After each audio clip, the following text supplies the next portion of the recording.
seorang kepala sekolah di Kabupaten Goa, Sulawesi Selatan berinisial MS ditetapkan sebagai tersangka atas dugaan kasus korupsi dana bantuan. Tersangka akan ditahan selama 20 hari untuk pengembangan kasus korupsi yang melibatkan sejumlah pejabat daerah. KIP, dana bos, banyak hancur ini. Nggak usah tambah banyak korupsi uang negara habis. Nelson Mandela, aktivis apartheid sekaligus Presiden Afrika Selatan, pernah berkata bahwa pendidikan adalah senjata ampuh untuk mengubah dunia. Sayangnya, apa yang disampaikan oleh Nelson Mandela seperti seolah tampak kontradiktif dengan apa yang terjadi di Indonesia. Anggaran yang seharusnya digunakan untuk mencerdaskan kehidupan bangsa malah digerogoti, disunat, atau bahkan dicaplok untuk kepentingan politik.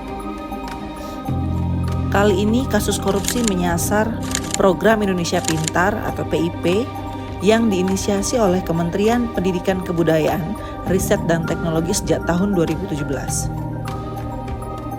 PIP merupakan program pemerintah yang bertujuan untuk membantu biaya operasional pendidikan seperti transportasi dan perlengkapan sekolah.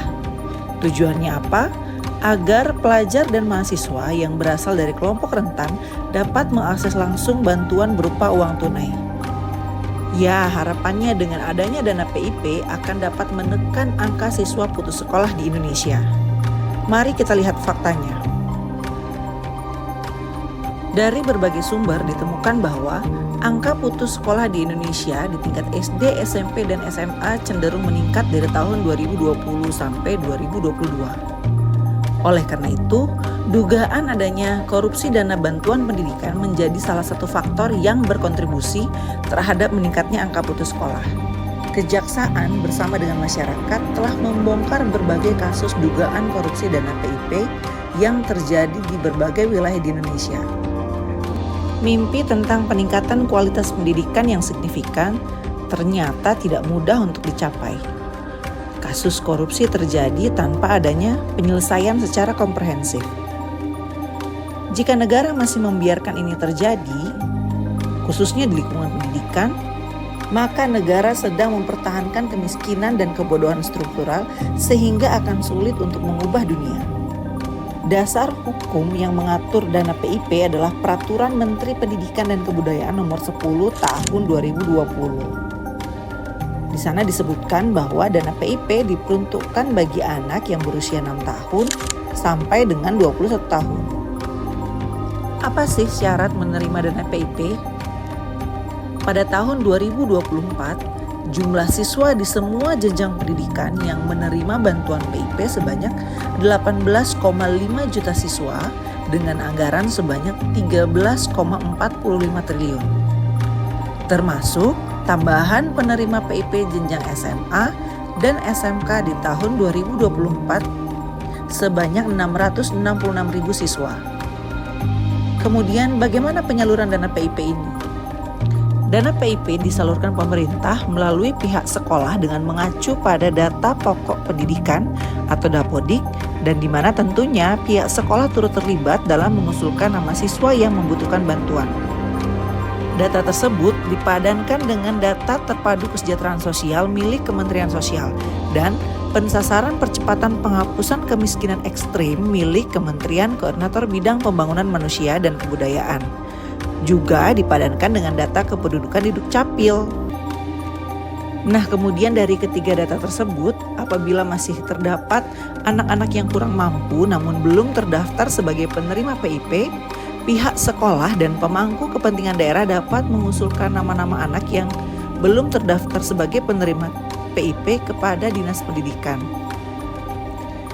Sasaran penerima PIP adalah semua jenjang, mulai dari pendidikan dasar, SMP, SMA, dan SMK yang berada di bawah pembinaan Kementerian Pendidikan Dasar dan Menengah. Dana PIP ditransfer langsung ke rekening masing-masing pelajar. Sekjen Kemendikdasmen menegaskan bahwa dana bantuan PIP harus langsung ditransfer ke rekening masing-masing siswa yang tercantum di surat penetapan. Dan hanya siswa atau orang tua siswa yang bersangkutan yang bisa mengambil dana PIP tersebut. Memang ada dispensasi di mana pencairan dapat dilakukan secara kuasa oleh pihak sekolah melalui kepala sekolah jika siswa dianggap belum cakap hukum, usianya belum cukup untuk memiliki rekening dan mengambil sendiri, atau yang tempatnya ada di daerah tertinggal yang belum ada perbankan di daerahnya. Tentunya apabila dilakukan oleh kepala sekolah harus ada surat kuasa dari siswa atau dari orang tua.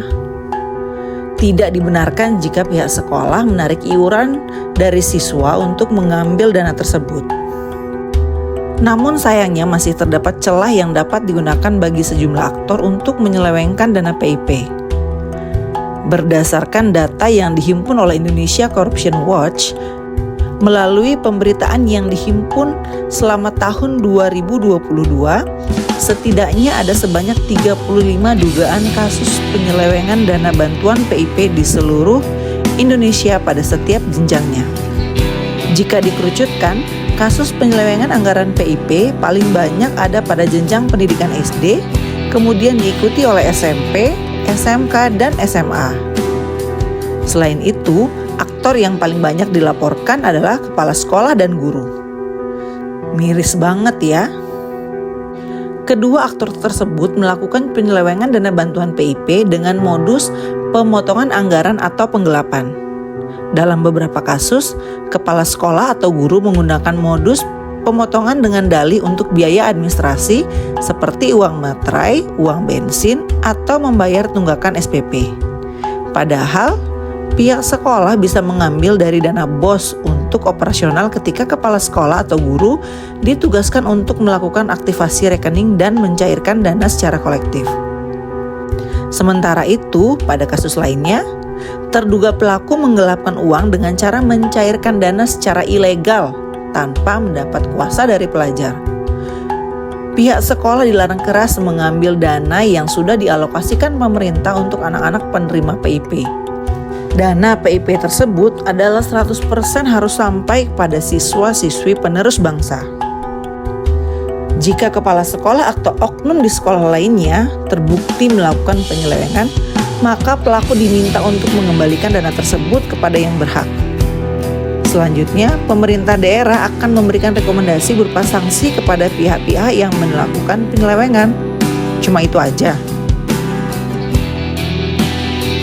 Korupsi dana pendidikan ini merupakan akumulasi dari sengkarutnya penyaluran bantuan sosial yang tidak tepat sasaran kepada masyarakat. Tidak ada mekanisme evaluasi secara holistik untuk mencegah terjadinya berbagai praktek korupsi. Bantuan yang disalurkan secara langsung kepada penerima merupakan gagasan yang diharapkan dapat meminimalisir terjadinya praktik-praktik korupsi. Namun, kenyataannya masih terdapat celah untuk melakukan penyelewengan. Terlebih lagi, mekanisme pengawasan yang dilakukan belum berjalan secara efektif untuk mendeteksi terjadinya potensi korupsi dan penyelewengan dana PIP. Korupsi dana pendidikan ini adalah masalah serius yang harus mendapat perhatian khusus dari banyak pihak. Tidak hanya merugikan keuangan negara, ini juga sangat merugikan begitu banyak calon penerus bangsa yang ingin mengenyam dunia pendidikan. Bayangkan saja, ada berapa siswa yang dapat mengenyam pendidikan yang lebih baik dari miliaran rupiah dana PIP yang dikorupsi. Banyak sekali pemuda-pemudi di luar sana yang ingin merasakan bangku pendidikan hingga pendidikan tinggi. Namun karena berbagai keterbatasan yang mereka miliki, mereka rela menunda, bahkan banyak di antaranya yang tidak memperoleh pendidikan yang layak.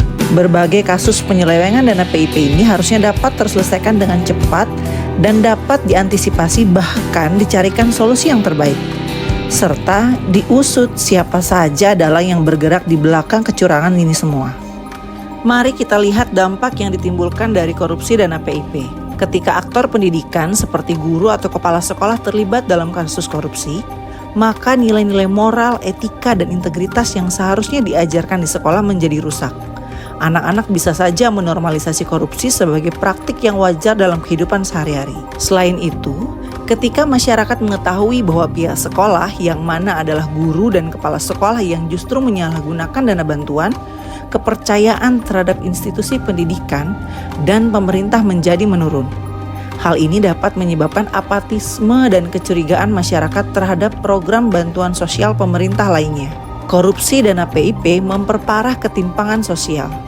Anak-anak dari keluarga mampu tetap bisa bersekolah, sementara anak dari keluarga miskin tidak memiliki dukungan finansial untuk melanjutkan pendidikan.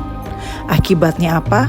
Jurang sosial yang semakin lebar. Bagaimana dengan dampak ekonomi? Korupsi PIP menyebabkan alokasi anggaran yang seharusnya digunakan untuk peningkatan kualitas pendidikan justru hilang atau tidak sampai ke tangan yang berhak. Hal ini mengurangi efektivitas penggunaan APBN yang berimbas pada rendahnya return dari investasi negara di sektor pendidikan. Bantuan PIP ditujukan untuk membantu siswa dari keluarga tidak mampu agar tetap bisa mengakses pendidikan.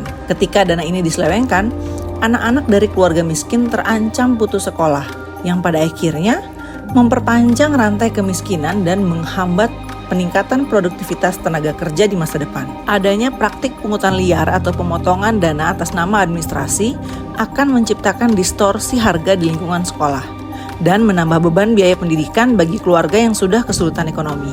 Hal ini juga memberi sinyal buruk pada pengelolaan dana bantuan lainnya. Jika dilihat dari dampak politik, korupsi dalam program bantuan pendidikan seperti PIP mencoreng reputasi pemerintah dan menurunkan legitimasi politik. Publik dapat saja menilai bahwa pemerintah tidak serius atau tidak kompeten dalam mengelola program perlindungan sosial. Program PIP adalah bagian dari upaya peningkatan indeks pembangunan manusia melalui pendidikan. Korupsi dalam program ini berarti pemerintah gagal memenuhi agenda pembangunan yang inklusif dan merata. Hal ini berpotensi memperlambat capaian visi Indonesia Emas 2045. Jika korupsi dana PIP dilakukan oleh aktor lokal, misalnya oleh kepala sekolah yang berjejaring dengan elit politik lokal, maka program ini rentan dimanipulasi sebagai alat patronase politik yang mengarah pada ketimpangan distribusi dan kooptasi terhadap penerima manfaat. Penyebab penyelewengan dana PIP adalah pihak sekolah yang tidak transparan dalam pengelolaan dan pengalokasian dana PIP, sistem pengawasan internal dan eksternal yang lemah, serta ketidakpastian atau lemahnya konsekuensi hukum terhadap praktik korupsi. Ditambah lagi masuknya pengaruh politik dalam dunia pendidikan yang memicu penyelewengan dana PIP. Kasus korupsi dana Indonesia Pintar menjadi cerminan nyata bahwa program bantuan sosial, meskipun dirancang untuk tujuan mulia, tetap rentan disalahgunakan apabila tidak didukung oleh sistem regulasi yang kuat, transparansi pengelolaan, serta partisipasi aktif dari masyarakat. Korupsi dalam program PIP tidak hanya merugikan keuangan negara, tetapi juga mengorbankan hak anak-anak bangsa untuk memperoleh pendidikan yang layak. Oleh karena itu, perbaikan sistem secara menyeluruh, mulai dari penguatan regulasi, pengembangan sistem informasi yang akuntabel hingga keterlibatan publik dalam pengawasan, merupakan langkah mendesak yang harus dilakukan. Jika tidak, program yang seharusnya menjadi jembatan pemerataan akses pendidikan justru akan menjadi lahan subur bagi praktek koruptif yang mencederai masa depan generasi penerus bangsa.